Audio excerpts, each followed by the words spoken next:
Na moim kanale o Turcji bardzo rzadko dotykam takich tematów kontrowersyjnych związanych m.in. z polityką, ale dzisiaj postanowiłam zrobić wyjątek. Wysyłacie wiadomości prywatne z zapytaniem, jak wygląda sytuacja w Turcji, czy jest bezpiecznie, czy możecie tutaj przyjechać na wakacje, czy my jesteśmy bezpieczni i na pewno będę chciała się odnieść do tego tematu. I druga kwestia to jest to, co dzieje się w internecie. Dezinformacja, sianie paniki, hejt, który wylewa się na ludzi, którzy utknęli gdzieś na lotniskach, utknęli gdzieś w innych krajach i próbują wrócić do siebie, do domu. Uważam, że to jest po prostu przerażające to, co się obecnie wokół nas dzieje. I nie mówię tylko o konflikcie, ale właśnie o tym, jak ludzie na to reagują.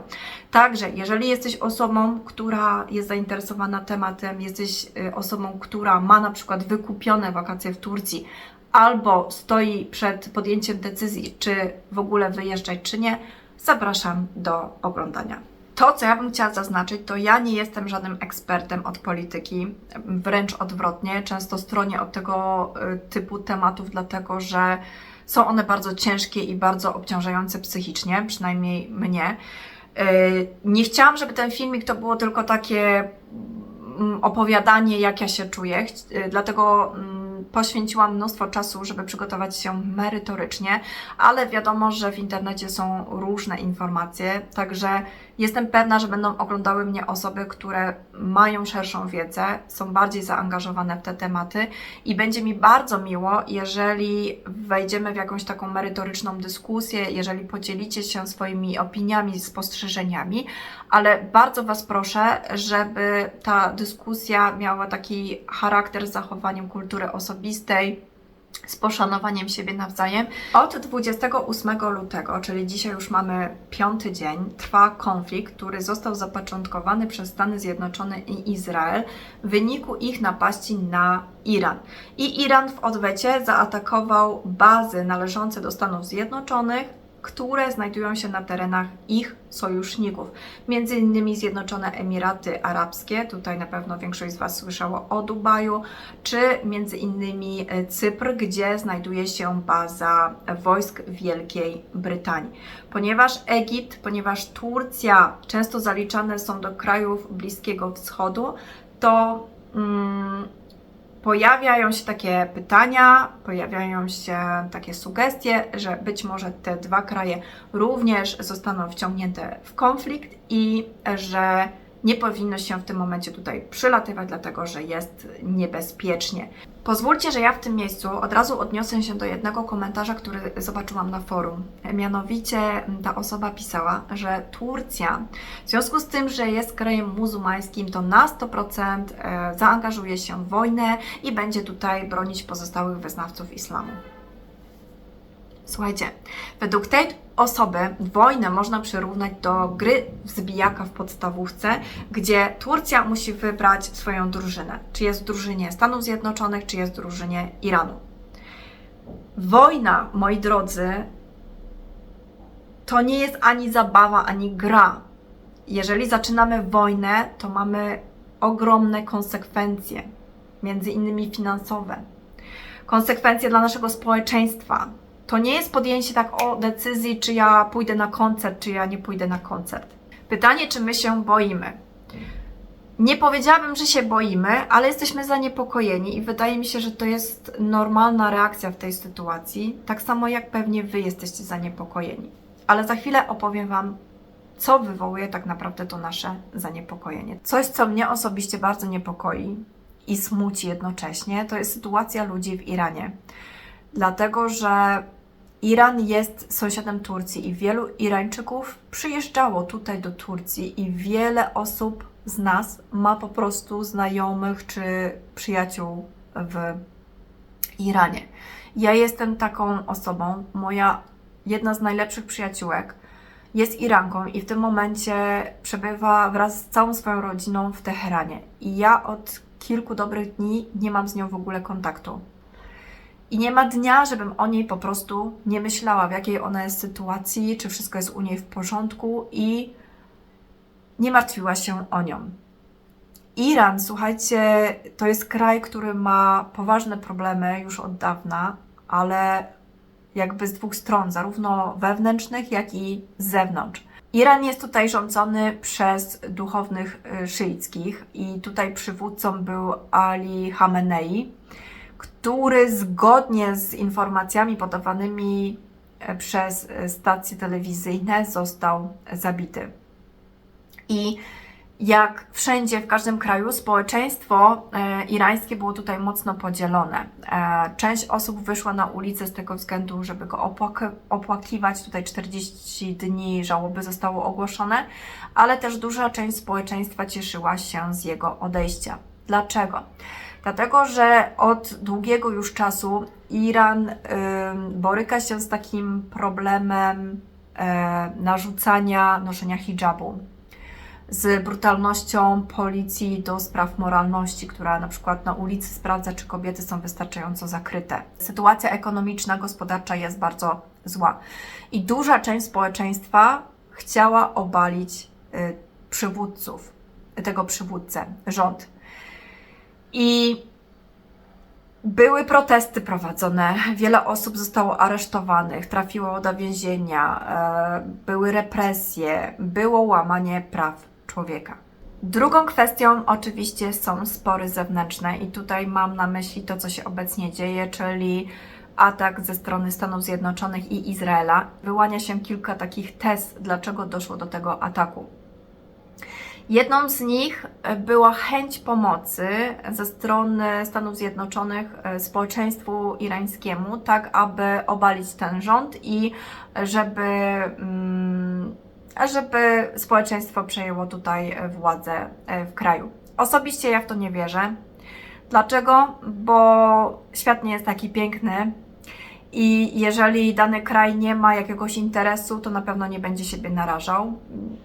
Nie sądzę, żeby w ogóle Stany Zjednoczone były zainteresowane tym, co się dzieje w Iranie, jeżeli chodzi o właśnie konflikt na tle rząd a społeczeństwo. Kolejną kwestią podnoszoną tutaj, dlaczego Stany Zjednoczone i Izrael zaatakowały Iran, jest chęć zapobiegania utworzenia broni jądrowej. Na świecie mamy kilka krajów, w tym Stany Zjednoczone, które mają dostęp do takiej broni i został w pewnym momencie podpisany dokument, który miał na celu zapobieganie rozprzestrzenianiu się broni jądrowej na świecie.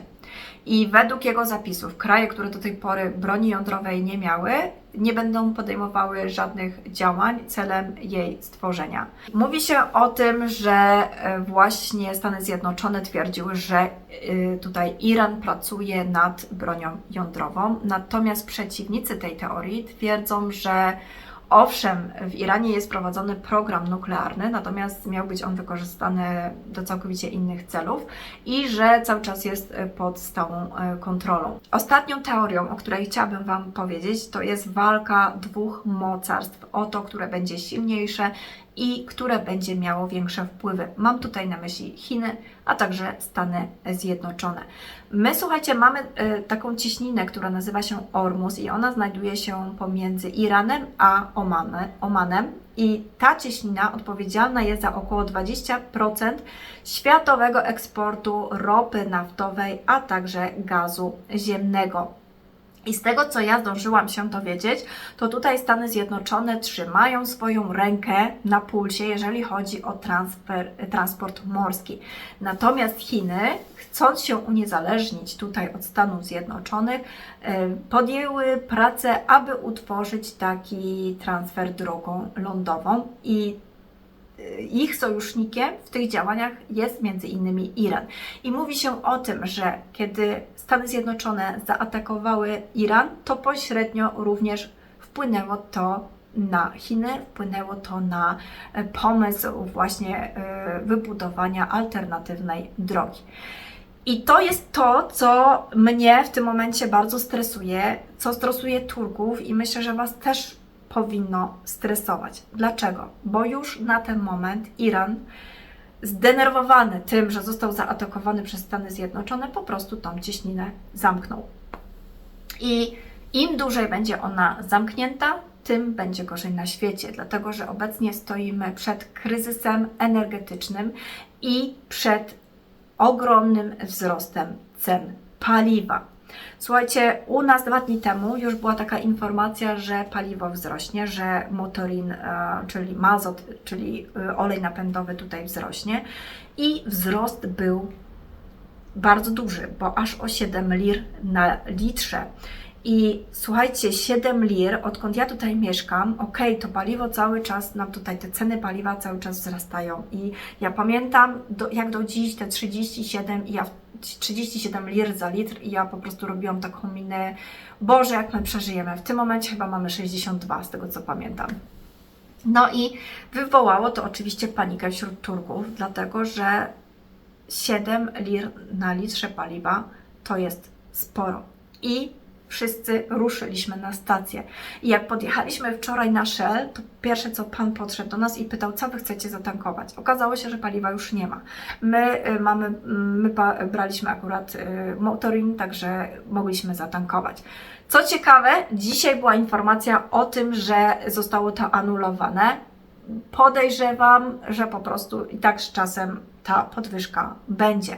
Wszyscy, myślę, właśnie obserwują całą sytuację w kierunku Iranu, jak to będzie wyglądało, bo jeżeli ta cieśnina będzie długo zamknięta, no to będziemy mieć poważny problem, bo chyba nie muszę Wam mówić o tym, że jeżeli wzrośnie paliwo, to wzrośnie wszystko. Wzrosną ceny żywności, wzrosną ceny transportu, wzrosną ceny wycieczek, wzrośnie ogólny koszt życia. A już teraz wiecie, że w Turcji mamy wysoką inflację i bardzo ciężko nam się żyje, dlatego to jest kolejna rzecz, która bardzo nas tutaj niepokoi. Kolejną rzeczą, która mnie niepokoi, nie będę tutaj ukrywać, jest sytuacja turystyki, reakcja ludzi, sianie paniki, sianie dezinformacji, czy to na różnego rodzaju forach, czy nawet widziałam, że różne programy telewizyjne tutaj powielają nieprawidłowe informacje, nieprawdziwe informacje. I mój filmik nie ma za zadanie przekonać Was do tego, że byście przyjeżdżali do Turcji, bo to jest tylko Wasza decyzja. Natomiast nie będę też ukrywać, że ja żyję w Turcji, a my żyjemy w Alanii, mieszkamy w Alanii, czyli kurorcie turystycznym i wielu z nas po prostu utrzymuje się z turystyki i jeżeli turyści przestaną tutaj przyjeżdżać, no to my mamy duży problem. I możecie być pewni, że gdyby tutaj było niebezpiecznie, to ja bym Was nie namawiała do tego, żeby przyjeżdżać, przylatywać do Turcji. Zresztą widzicie, że ja na swoim kanale niejednokrotnie pokazuję Wam, jak wygląda sytuacja. Ostatnio pokazywałam Wam wichury, które zniszczyły restaurację na Dimczaj, czy pokazywałam Wam, jak niekorzystnie w tym momencie wyglądają plaże. Ja nie będę nikogo okłamywać, że tutaj jest super, jeżeli tak nie jest.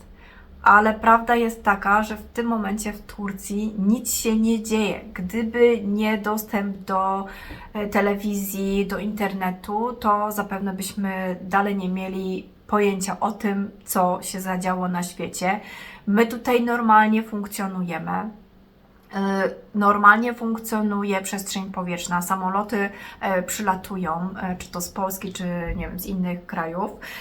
Do tego hotele działają normalnie. Oczywiście część z nich jest zamknięta na okres zimowy, no bo na przykład prowadzone są jakieś prace remontowe, a normalnie odbywają się wycieczki, turyści są mile widziani. Wiecie, co mnie najbardziej boli? To, że Turcja zawsze w mediach przedstawiana jest jako taki niebezpieczny kraj, jako taki worek do bicia. I ja przeprowadziłam się do Turcji w 2021 roku i od tego czasu byłam świadkiem kilku takich sytuacji, gdzie za każdym razem mówiło się źle o Turcji i mówiło się, żeby do Turcji nie przylatywać. Począwszy właśnie od 2021 roku, kiedy występowały pożary.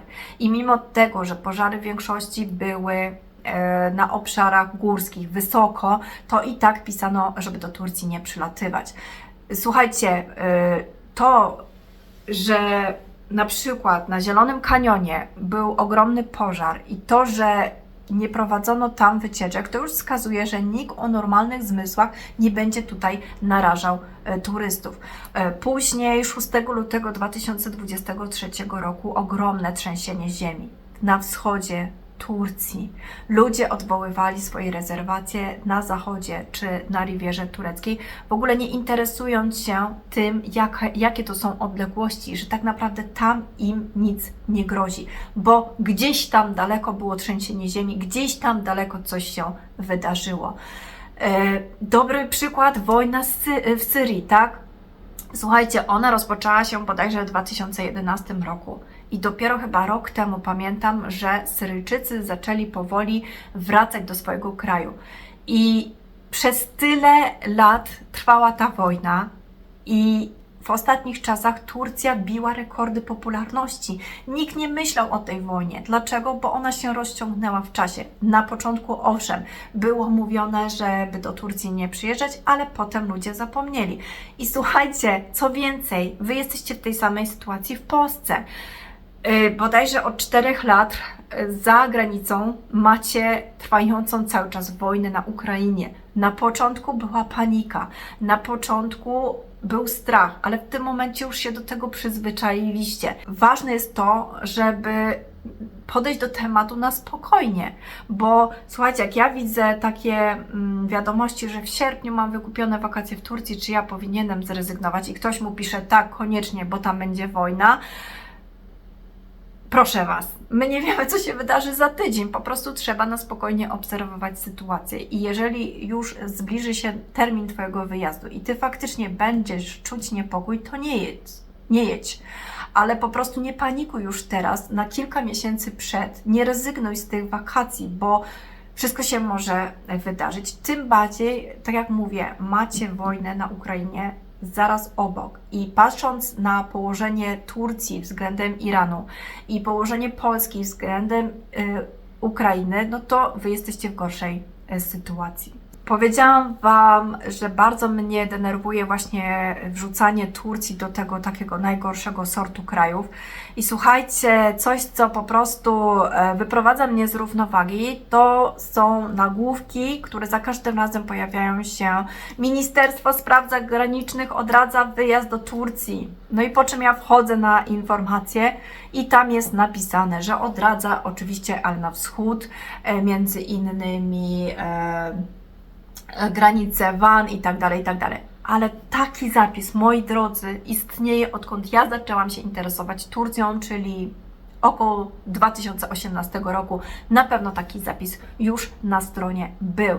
Natomiast co robią pismaki? Za każdym razem wyciągają ten jeden zapis, żeby tutaj wpływać negatywnie na ludzi, na turystów, bo wiedzą, że Turcja cieszy się dużym zainteresowaniem, jeżeli chodzi o destynacje wakacyjne, także wiedzą, że jak napiszą nie jedź do Turcji, to będą mieli po prostu klikalność i taki człowiek, który się tym nie interesuje, zobaczy, o Boże, faktycznie na stronie Ministerstwa Spraw Zagranicznych jest taka informacja, dobra, pozamiatane, tym razem odpuszczam.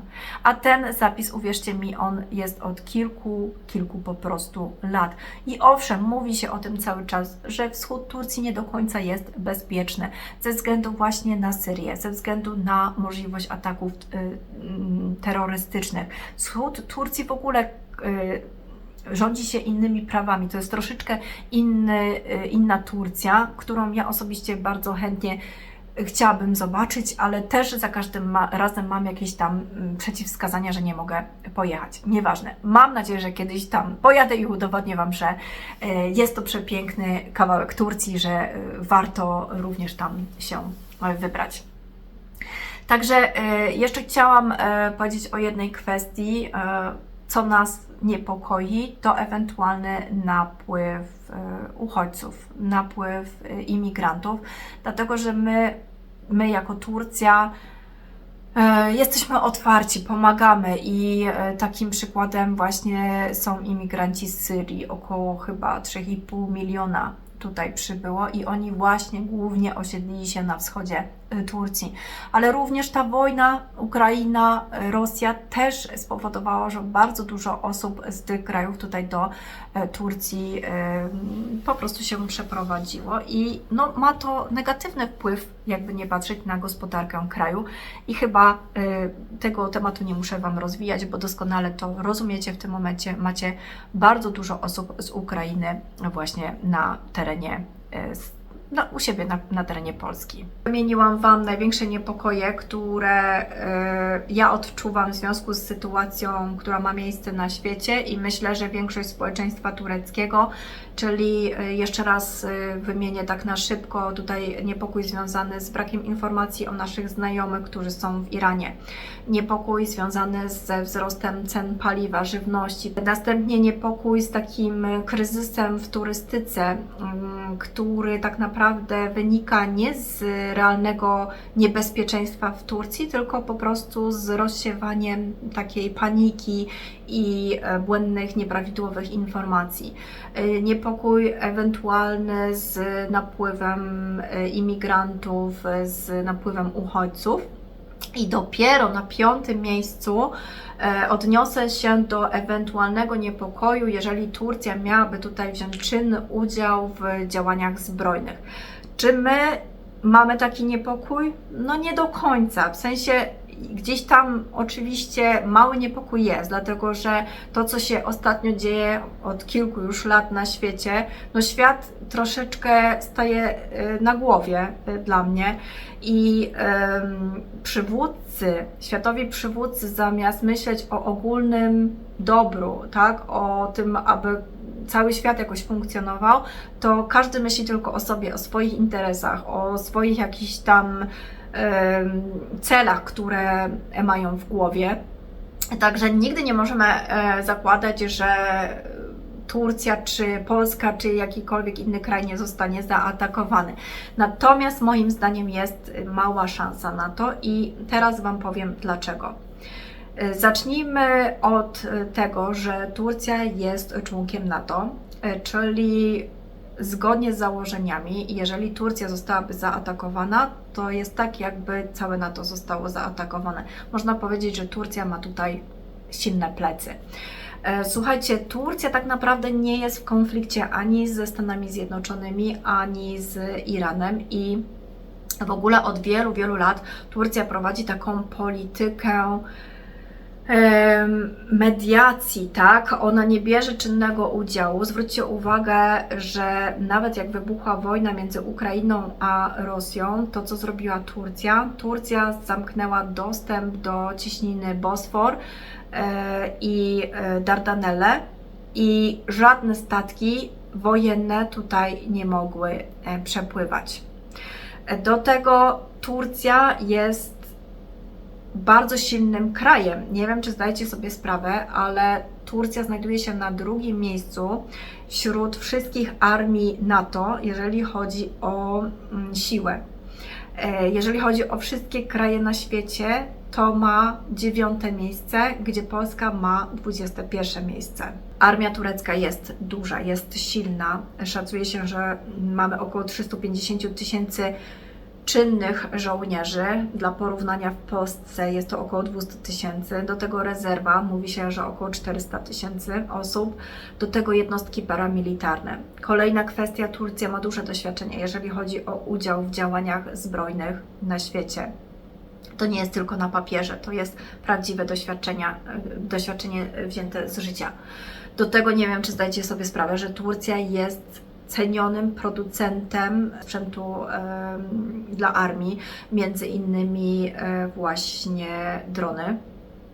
Do tego ma zasoby, jeżeli chodzi o właśnie lądowe, morskie, powietrzne. Ma i tutaj samoloty wojskowe i flotę morską, gdzie na przykład Polska no, tutaj pod tym względem jest w gorszej sytuacji. Gorzej ta flota morska wygląda. Co jeszcze? Co prawda na terenie Turcji mamy jednostkę gdzieś tam w okolicy Adany, która współpracuje ze Stanami Zjednoczonymi.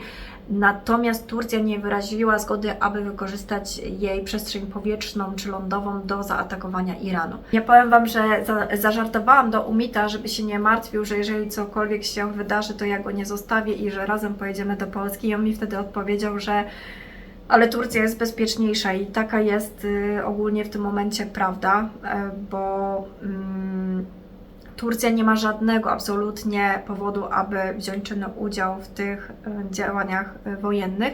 I tak samo myślę, że Iran nie ma żadnego powodu, aby zadzierać z Turcją. Także jest tutaj bezpiecznie obecnie, nic się nie zmieniło w Turcji, żyjemy normalnie, turyści przylatują, piękne słońce wyszło, pogoda się poprawiła. I słuchajcie, no co nam zostaje? Zostaje nam tylko po prostu obserwowanie tej całej sytuacji, ale z zimną krwią, nie nakręcanie się, nie słuchanie osób, które po prostu dolewają bezsensownie oliwy do ognia. I jeżeli szukacie informacji, to szukajcie właśnie w takich sprawdzonych źródłach, a nie gdzieś na forach internetowych, gdzie często wypowiadają się osoby, które kompletnie nie mają tutaj pojęcia, jak wygląda sytuacja w danym kraju. No cóż, życzę Wam i życzę sobie, żeby ta sytuacja się uspokoiła, żeby na świecie w końcu zrobiło się normalnie, żebyśmy mogli troszeczkę odetchnąć od tych wszystkich kryzysów ekonomicznych, pandemii, wojen i tak dalej i żebyśmy się zobaczyli wkrótce pod tureckim słońcem. Dziękuję, że oglądaliście ten vlog. Buziaki, pa pa! Słuchajcie, czuję się w obowiązku dogrania jednej informacji, mianowicie jak nagrywałam dla Was vlog, to w tym czasie doszło do pewnego incydentu. W kierunku przestrzeni powietrznej Turcji została skierowana irańska rakieta, która została unicestwiona przez NATO.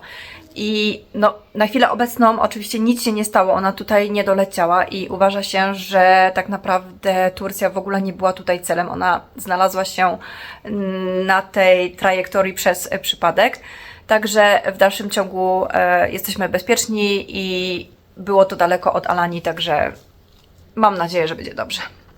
Buziaki, pozdrawiamy.